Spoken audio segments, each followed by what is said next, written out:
Notes का lecture में मैं रिकॉर्ड कर लेता हूँ, तो दोनों आप देख सकते हो फिर से। ठीक है, यूट्यूब चैनल में किसी को कोई प्रॉब्लम नहीं हुआ ना फाइंड करने में?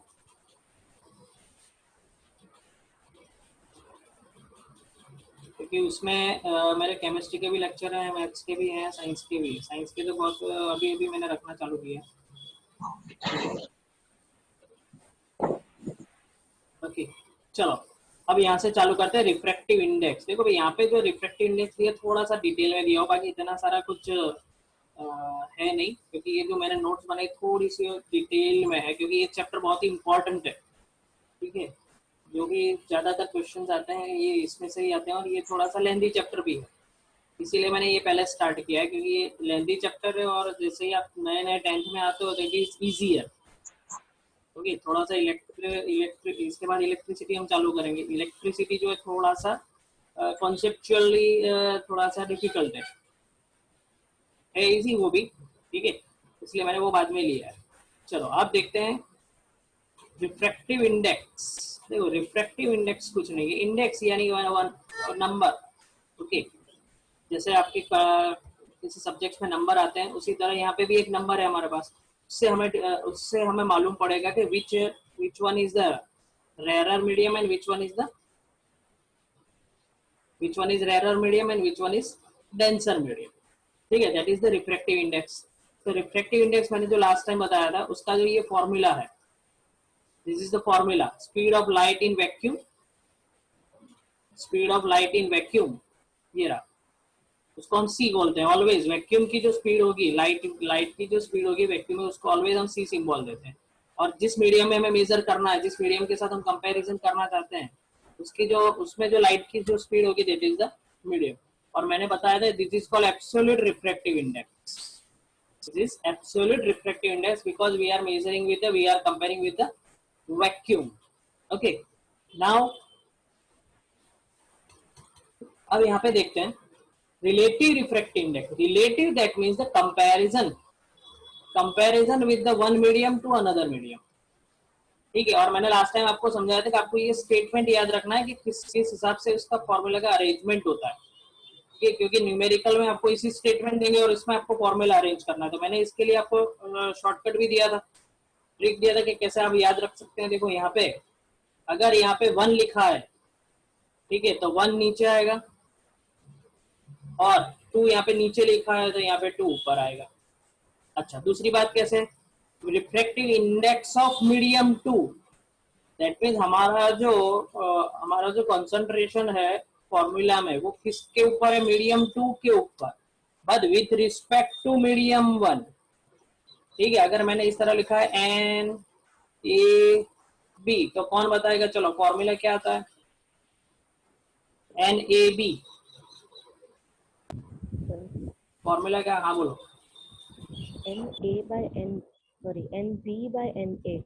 NB, correct, NB by NA। ठीक है, जो ऊपर होगा वो नीचे आएगा, जो नीचे होगा वो ऊपर आएगा, very simple. But if you want to write with respect to what, V1 upon V2, यानी वेलोसिटी के रिस्पेक्ट में लिखेंगे, तो हम इसको ही फॉलो करेंगे। अगर ये ऊपर है तो ऊपर आएगा, अगर ये नीचे है तो नीचे आएगा। उसका मैंने लास्ट टाइम डेरिवेशन भी दिया था आपको, पर इस बार मैं नहीं करूंगा क्योंकि जरूरत नहीं है डेरिवेशन की। तो हम यहाँ पे लिख सकते हैं क्या, VA upon VB। So we can find the refractive index with the help of two formulas. अगर हमारे पास दोनों के रिफ्रैक्टिव इंडेक्स हैं कैलकुलेटेड, तो हम रिलेटिव रिफ्रैक्टिव इंडेक्स मेजर कर सकते हैं कि कितना टाइम से क्या है। अगर दोनों की वेलोसिटी है लाइट की दोनों मीडियम में, तो हम उससे भी रिफ्रैक्टिव इंडेक्स हम मेजर कर सकते हैं। ठीक है, चलो अब नेक्स्ट पे जाते हैं। वो V1 and V2 are metre per second, हाँ वो आप जानते हो, 9th में पढ़ चुके हो, मीटर पर सेकंड। ठीक है, नो यूनिट्स। अच्छा, ये थोड़ा सा लास्ट टाइम शायद मैंने नहीं समझाया, यूनिट क्यों नहीं है? तो देखो बहुत सिंपल है, ये तो ऐसे भी नंबर है रिफ्रैक्टिव इंडेक्स, क्योंकि ये दोनों वेलोसिटी है। देखो, अगर कभी आपको कोई पूछ ले कि भाई रिफ्रैक्टिव इंडेक्स का यूनिट क्यों नहीं होता, तो वेरी सिंपल, सपोज यूनिट होता तो भी समझ लो ये स्पीड है, स्पीड का यूनिट समझ लो मीटर पर सेकंड है, ये भी वेलोसिटी है तो इसका भी यूनिट है मीटर पर सेकंड, तो दोनों क्या हो जाएगा, कैंसिल आउट हो जाएगा, तो देयर इज नो यूनिट। ठीक है, इसी तरह यहाँ पे भी वेलोसिटी है, ठीक है, दोनों का कैंसिल हो जाएगा यूनिट, तो there is no unit for the refractive index. अच्छा, अब n1 2, देखो ये 1 n 2 is the inverse of 2n1, ये कैसा आएगा, समझ लो ये फॉर्मूला है किसका, 1 n 2 का। अच्छा, मुझे कोई ये फॉर्मूला बताए, n21 का फॉर्मूला क्या हो, रेज योर हैंड।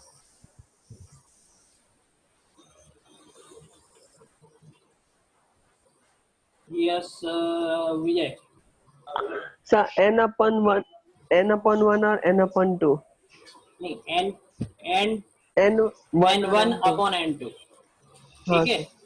तो आप देख हाँ सकते हो, सर। देखो भाई, ये दोनों यहाँ पे क्या है, n2 ऊपर है और n1 नीचे, और यहाँ पे n1 ऊपर है n2 नीचे, दैट मीन्स ये जो है दोनों कौन से, n12 और n21, they are inverse of each other, इसलिए ये फॉर्मूला लिखा हुआ, they are inverse of each other, ठीक है।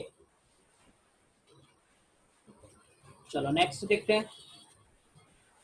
अच्छा, अकॉर्डिंग टू स्नेल्स लॉ, ये इंपॉर्टेंट है, स्नेल्स लॉ, इसके न्यूमेरिकल्स नहीं आएंगे क्योंकि आपको साइन की वैल्यू फाइंड करना अभी 10th में नहीं सिखाएंगे, मैथ्स में आपको ट्रिगोनोमेट्री में साइन आएंगे, वो मैथमेटिकल पार्ट में आएगा। साइंटिफिकली साइन का, ट्रिगोनोमेट्री का यूज क्या होता है वो आप 11th-12th में पढ़ो, ठीक है। तो इसके सिर्फ फॉर्मूला आपको याद रखना है, ठीक है। तो यहाँ पे जो फॉर्मूला बना रखा है वो किस तरह होगा, देखो n12, ये तो मैंने आपको सिखा दिया कि 1 ऊपर है तो 1 नीचे आएगा, 2 नीचे है तो 2 ऊपर आएगा। अब यहाँ पे मैंने लास्ट टाइम भी बताया था, when light travels from medium 1 to 2, तो यहाँ पे याद रखना भाई, ये मीडियम 1 है, ये मीडियम 2 है, और लाइट ट्रैवल करता है, ये लाइट ने ट्रैवल किया, यहाँ पे आया, ठीक है, फिर वो रिफ्लेक्ट होके इस डायरेक्शन में जा रहा है, और हमने नॉर्मल ड्रॉ किया था, normal to the surface. Normal to the surface किसको कहते हैं, ये normal to the surface, so this angle is called, this angle is called I, and this angle is called R। तो you can see here one angle I जो है वो 1 में है, और एंगल R जो है वो 2 में है। तो how the arrangement of formula, see n12, that means n2 upon n1, ठीक है। तो एंगल 1 में क्या बन रहा है, यू कैन सी एंगल 1 में क्या बन रहा है, I, साइन I, और एंगल 2 में क्या बन रहा है, R।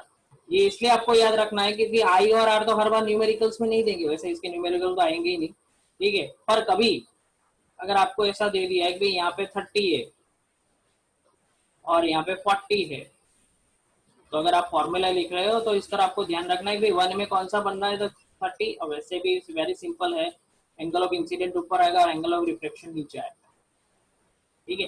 बट ये इसके हिसाब से याद रखना, कभी ट्विस्ट करके आपको दे दे 2n1 एंड 2 1, तो यहाँ पे फॉर्मूला क्या होगा, n1 अपॉन n2, ठीक है। अब आपको देखना है कि मीडियम 2 में कौन सा एंगल बन रहा है, तो वो आपको यहाँ पे रखना है। सपोज मीडियम 2 में कोई एंगल बन रहा हो, इसकी बात नहीं कर रहा हूं मैं, कोई भी एंगल जो बन रहा होगा तो उसका साइन इधर आएगा, ठीक है, साइन 2 ले लेते हैं अपन, और यहाँ पे क्या आएगा, साइन 1। वैसे आपको इसकी जरूरत ही नहीं पड़ेगी, सिर्फ थियोरेटिकल पार्ट ऑफ व्यू आपको लिखने में आएगा, बाकी न्यूमेरिकल इसी के आएंगे। चलो, अब ये फॉर्मूला जरूरी नहीं है, मैंने लास्ट टाइम भी बोला था, पर सिर्फ याद रख रखना भाई, रियल डेप्थ और अपेरेंट डेप्थ। देखो मैंने आज एक अभी नेट से ढूंढ के रखा है फॉर्मूला, वो आपको बता देता हूँ, वेट अ मिनट।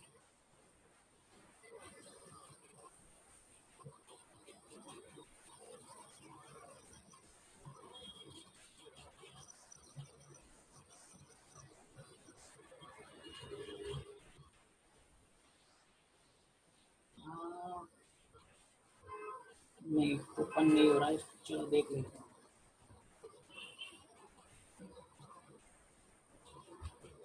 एक पेंसिल का फॉर्मूला में फिगर मैंने फाइंड करके रखा था, वो इमेज,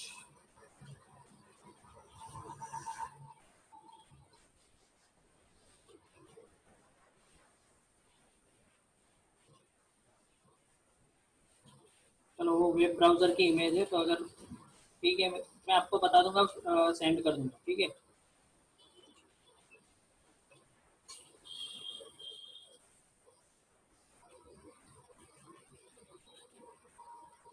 1 मिनट।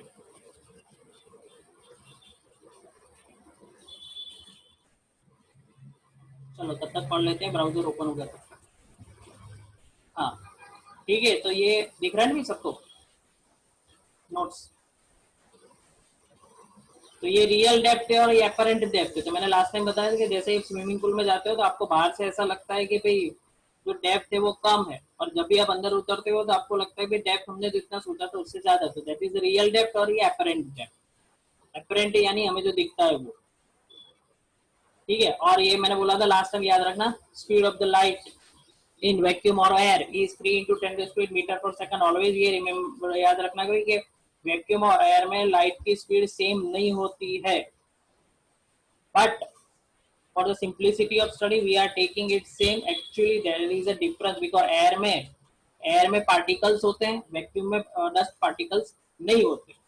एक्सक्यूज ठीक है। मी सर, सर स्क्रीन के बाहर में एक ब्लैक बॉक्स जैसा आ रहा है, उसे दिख नहीं रहा है वो स्क्रीन। अभी ओपन हो रहा है, एक मिनट, वो एक ब्राउजर ओपन हो रहा है, अभी आ जाएगा। दिख रहा है पेंसिल वाला इमेज आया? बहुत सर। वेट करो वेट करो, नेट आ जाएगा, अपलोड हो जाए तो बता देना।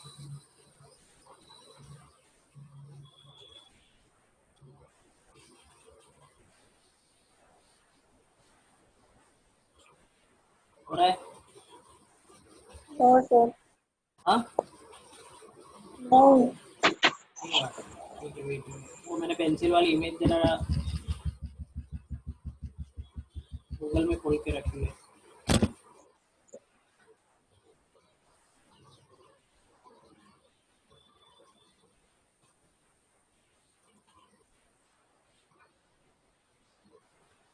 हाँ भाई, आ गई? ये सबको दिखाई दे रही है?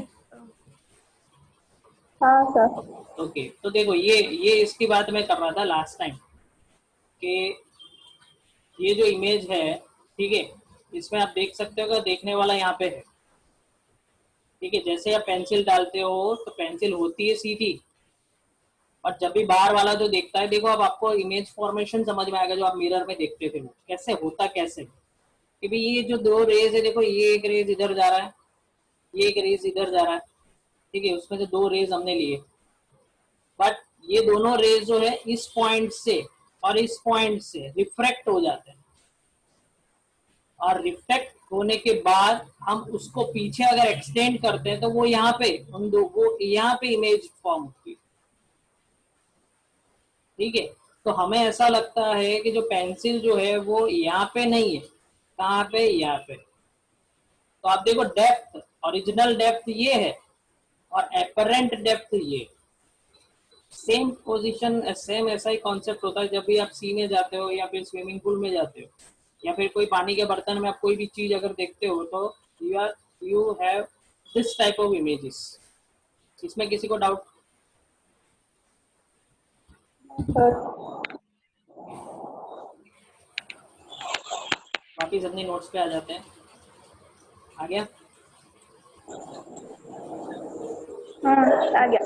ओके, नाउ सी, अब एक नया टॉपिक है, इसी के बारे में आगे पढ़ते ही जाएंगे भाई। Two refractions through rectangular glass slab. अब क्या होता है, अभी अब तक हमने जो रिफ्रैक्शन देखा था वो एक बार ही रिफ्रैक्शन हो रहा था यहाँ पे, ओनली वन टाइम, ठीक है। अब जो रिफ्रैक्शन देखेंगे, अब जो रिफ्रैक्शन देखेंगे वो दो बार भी हो सकता है। तो इसके लिए भी मैंने एक फिगर, अच्छी खासी फिगर डाउनलोड करके रखी, एक मिनट देखते हैं।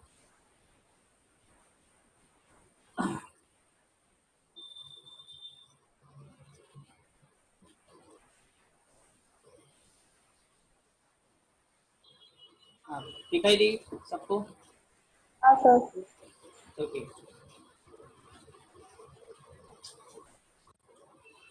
देखो ये जो फिगर है that is called a rectangular glass slab, ठीक है। ग्लास स्लैब क्या होता है, क्यूबॉइडल शेप का, जैसे जैसे आपने जैसे कभी आपने पेपर वेट भी देखा होगा, क्यूबॉइडल शेप का पेपर वेट अपने टेबल पे पड़ा रहता है, ठीक है, कांच का। तो glass slab is a slab, slab यानी एक क्यूबॉइडल शेप का ग्लास होगा, ठीक है। वो थिक होगा, उसकी कुछ ना कुछ थिकनेस होगी, लेंथ होगी, ब्रेड्थ होगी, हाइट होगी। अब यहाँ पे होता क्या है कि सपोज कोई इंसिडेंट रे यहाँ पे आ रहा है इस पॉइंट पे, यहाँ पे उसका फर्स्ट टाइम रिफ्रैक्शन होता है, यहाँ पे उसका फर्स्ट टाइम रिफ्रैक्शन होता है। तो आप देख सकते हो यहाँ पे जो पॉइंट है मैंने जहाँ पे लाइन ड्रॉ करी है वहां पे फर्स्ट टाइम रिफ्रैक्शन हो रहा है यहाँ, ठीक है। अब रिफ्रैक्ट होने के बाद वो इस डायरेक्शन में आगे जा रहा है और वो यहाँ पे दूसरी बार रिफ्लेक्ट हो रहा है, रिफ्रैक्ट हो रहा है। ये फर्स्ट टाइम है, this is second time refraction हो रहा है, ठीक है। इसको कहते हैं इंसिडेंट रे, इसको कहते हैं इंसिडेंट रे। हाँ ध्रुव बोलो।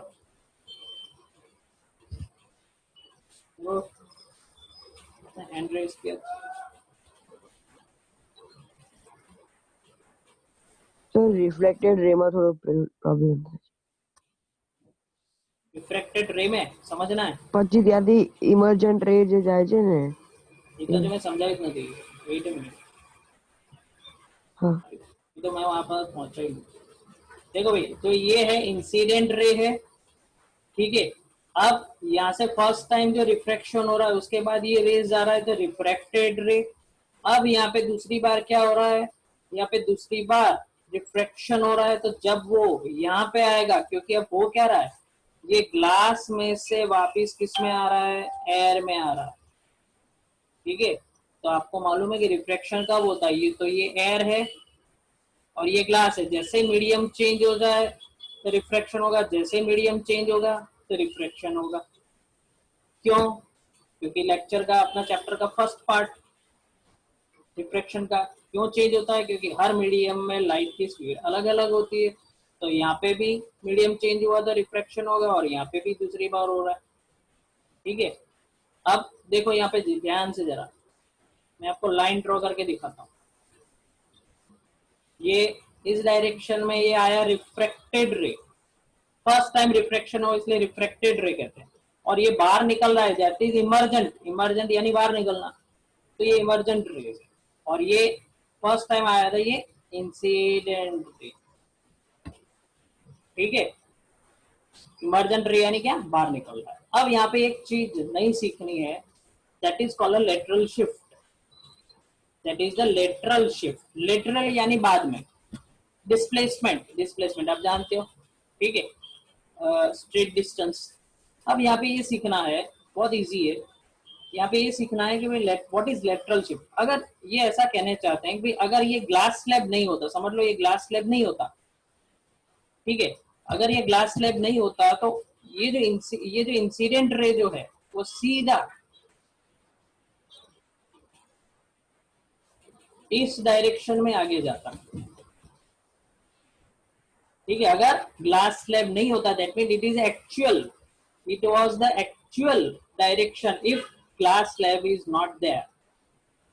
But what happens, due to the presence of the glass slab, due to the presence of the glass slab, ये जो air जो ये जो ray है, it is slightly displaced by its original position। पहले ये होना चाहिए था, अब ये हो रहा है, यानी ये इस डायरेक्शन में बाहर निकल, दैट मीन्स इतना डिस्प्लेसमेंट हुआ किसका, इंसिडेंट रे का,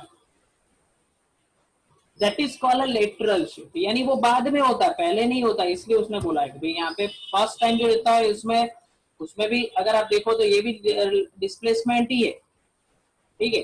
पर यहाँ पे इमर्जेंट रे, क्योंकि पूरा एयर में से आता है और जब एयर में से जाता है तब हम देखते हैं कि कितना एयर में से आने के बाद, एयर में से बाहर यानी ग्लास स्लैब में से बाहर निकलने के बाद वापिस वो एयर में ट्रांसफर होता है तो कितना डिस्प्लेसमेंट होता है, ठीक है। तो दैट इज द डिस्प्लेसमेंट। इसमें किसी को डाउट हो तो पूछ लो। सर लेकिन अलग अलग जगह पर तो अलग अलग डिस्प्लेसमेंट डिस्टेंस होगा ना। हाँ वो तो हो गए ना, वो तो वही अभी आ रहा है। डिस्प्लेसमेंट किसके ऊपर डिपेंड करता है वो अभी आएगा, समझ में आएगा। This is called lateral displacement. अलग अलग जगह नहीं, अलग अलग ग्लास स्लैब में भी होता है, वो देखते हैं अभी।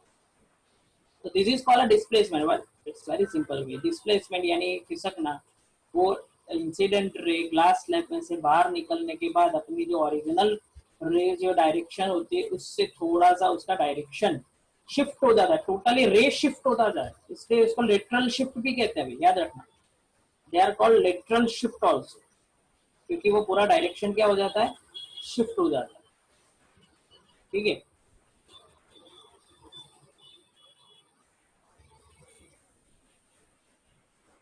तो ये यही वो फिगर है। ठीक है, इसमें अच्छी तरह नहीं थी फिगर तो मैंने वो रखी, बाकी यहाँ पे भी मैंने बता रखा है lateral, this is the lateral shift. ठीक है, आप चाहो तो मैं दोनों फिगर भेज दूंगा, आपको जो ड्रॉ करनी कर सकते। अब जब ये अभी बात आई थी भाई कैसे डिपेंड करता है, तो देखते हैं conditions for the refraction, refraction कब होगा। अच्छा, यहाँ पे एक चीज अंडरलाइन करवा देता हूँ, देखो ये रहा, अभी जिसने ये क्वेश्चन पूछा था, lateral displacement is directly proportional to the angle of incidence। इस एंगल के ऊपर भी डिपेंड करता है कि कितना कितना लेटरल यानी कितना शिफ्ट होगा। Thickness of the glass slab, यानी इसकी जो ग्लास स्लैब की जो थिकनेस है, दैट मींस उसका रिफ्रैक्टिव इंडेक्स, उसके ऊपर भी डिपेंड करता है।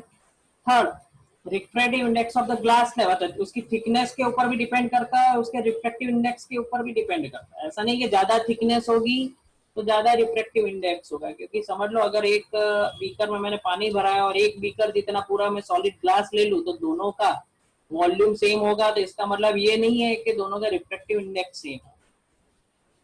ठीक है, refractive index is totally different property, उसका कुछ किसी के साथ लेना देना, ये totally depend on it's material, ये किसी के ऊपर डिपेंड नहीं होता है। ऑयल का अलग होता है। अच्छा, 2-3 ऑयल ले लो, सपोज आपने 2 टाइप के ऑयल लिए हुए हैं, ठीक है, तो दोनों ऑयल का रिफ्रैक्टिव इंडेक्स अलग हो सकता है। ठीक है, आपने प्लास्टिक का स्लैब लिया और एक ग्लास का स्लैब लिया तो उसका भी रिफ्रैक्टिव इंडेक्स अलग हो सकता है। ठीक है, पर ग्लास का सेम होगा, कोई भी ग्लास ले लो आप, वो ग्लास का रिफ्रैक्टिव इंडेक्स सेम होगा।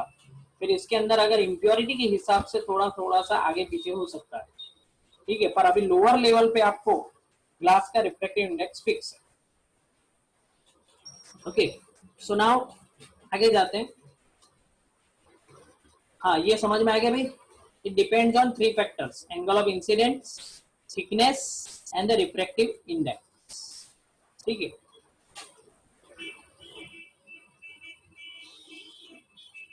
अब देखो कंडीशंस फॉर नो रिफ्रैक्शन। अब रिफ्रैक्शन कब नहीं होगा तो ये देख लेते हैं। देखो, when light is incident normally on a boundary, when light is incident normally on a boundary, a ray light traveling in a medium 1 falls normally, therefore angle of incidence I is equal to 0। अब देखो यहाँ पे इसी figure में बता देता हूँ, नई फिगर ड्रॉ कर देता हूँ मैं, आपको समझ लो। ये हमारा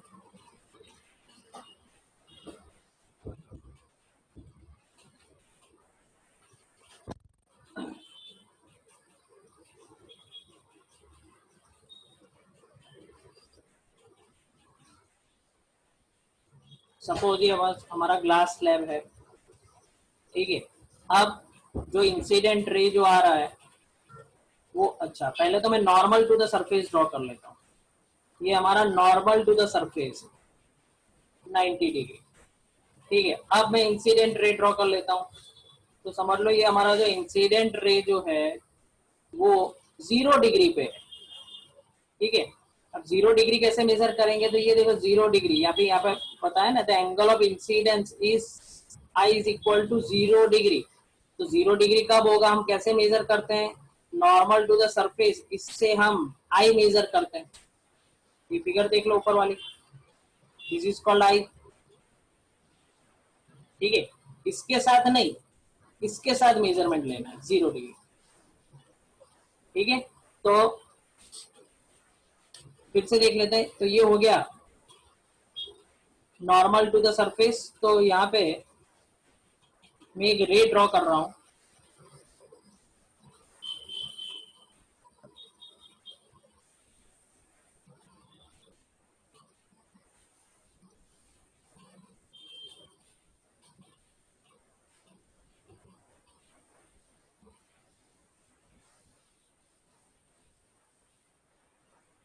देखो यहाँ पे मैं एक रे ड्रॉ कर रहा हूं कि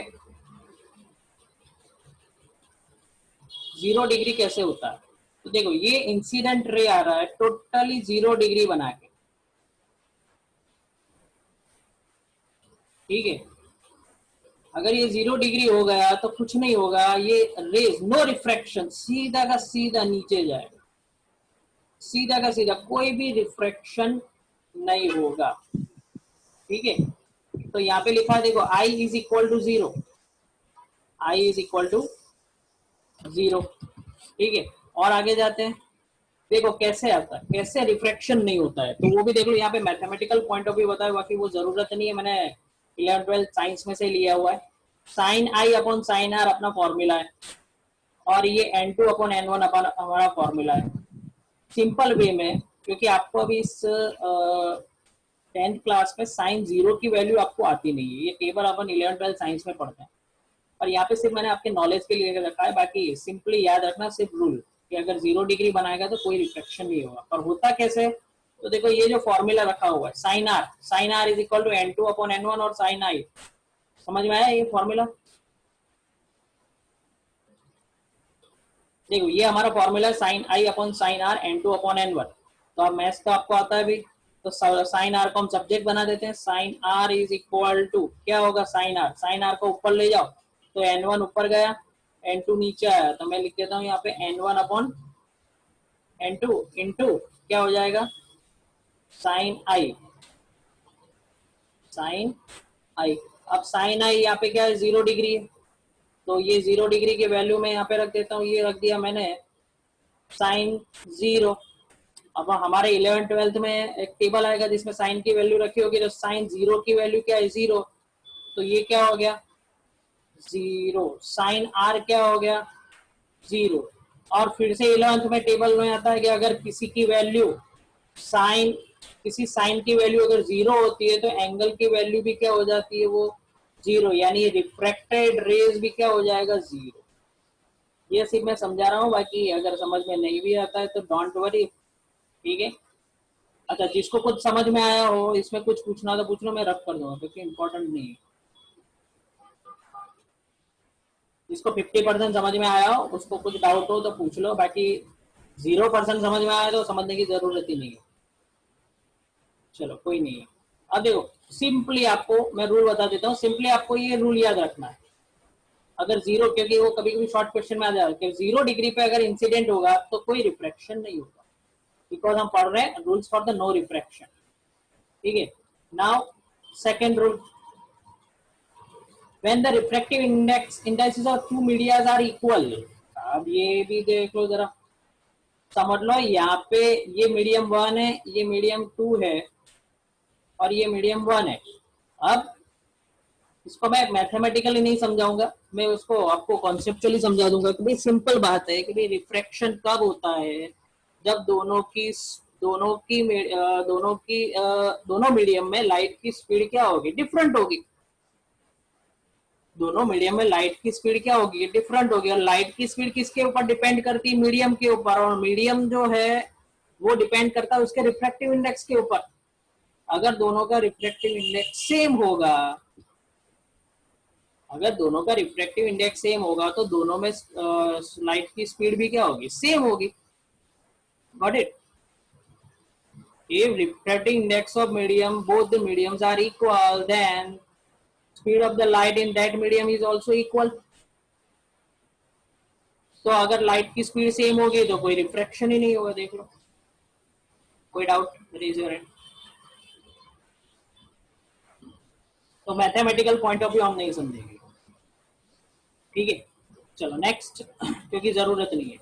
यहाँ पे मैं इंडेक्स क्वेश्चन दे रखे हैं भाई, वो एक बार आप पढ़ना, और ये न्यूमेरिकल भी है, वो मैं नेक्स्ट टाइम आपको करवाऊंगा पूरा। आप जरा उसका स्टडी कर लो नोट्स का, तब आपको कुछ समझ में आएगा कि कैसे क्या यहाँ पे हम टर्म्स रखते हैं, नहीं तो अभी समझ में नहीं आएगा। वैसे तो ये बहुत इजी है, चलो कर ही देते हैं।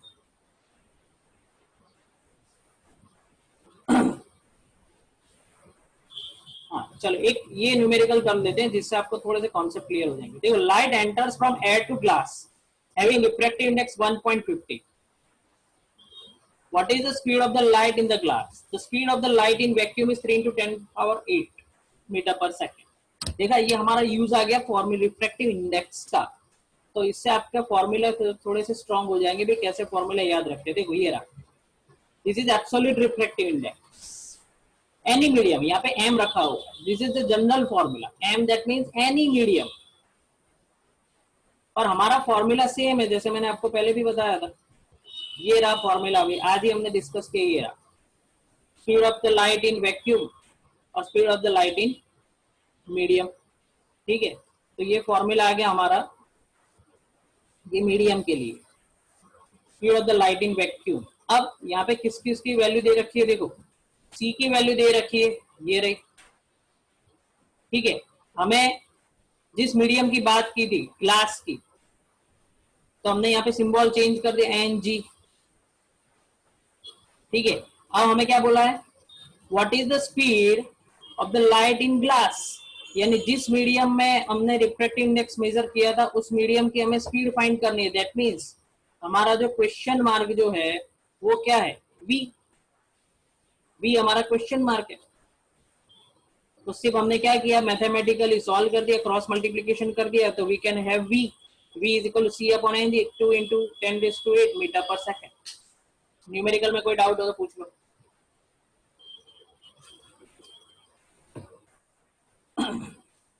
चलो, ऑल क्लियर। नाउ ये टेबल 10 पॉइंट से medium highest also find the medium with lowest optical density. अच्छा, ये आप जरा देखना, ये दो मैं आपको दे रहा हूँ होमवर्क में, जरा देख लेना, नहीं समझ में आएगा तो डिस्कस भी करेंगे, बहुत इजी है, पर थोड़ा सा आप अगर ट्राई करोगे तो आपको थोड़ा एनालाइज करना, तो आपको समझ में आएगा क्या है।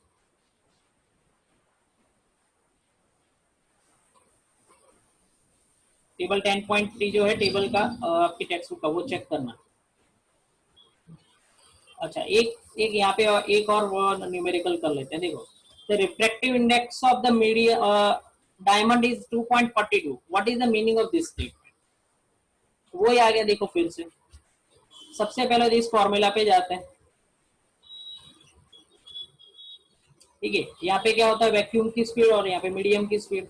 अगर किसी का रिफ्रैक्टिव इंडेक्स 2.42 है, that suggests that the speed of the light in diamond will reduce by factor 2.42 compared to its speed in air। तो मैंने पहले भी बताया कि भाई हमें रिफ्रैक्टिव इंडेक्स से क्या मालूम पड़ता है, दो चीजें एकदम, कौन सा डेंसर मीडियम है और कौन सा रेरर मीडियम है, वो हम मालूम कर सकते हैं। रेरर मीडियम में पार्टिकल्स के बीच डिस्टेंस ज्यादा होता है, तो उसके अंदर लाइट की स्पीड ज्यादा होगी। डेंसर मीडियम होता है, उसके अंदर पार्टिकल्स डेंस होते हैं, नजदीक होते हैं, तो उसके अंदर लाइट की स्पीड कम होगी। तो यहाँ पे देखो ये रिफ्रैक्टिव इंडेक्स दिया हुआ है, जैसे अगर मैं फॉर्मूला लिखूं N M is equal to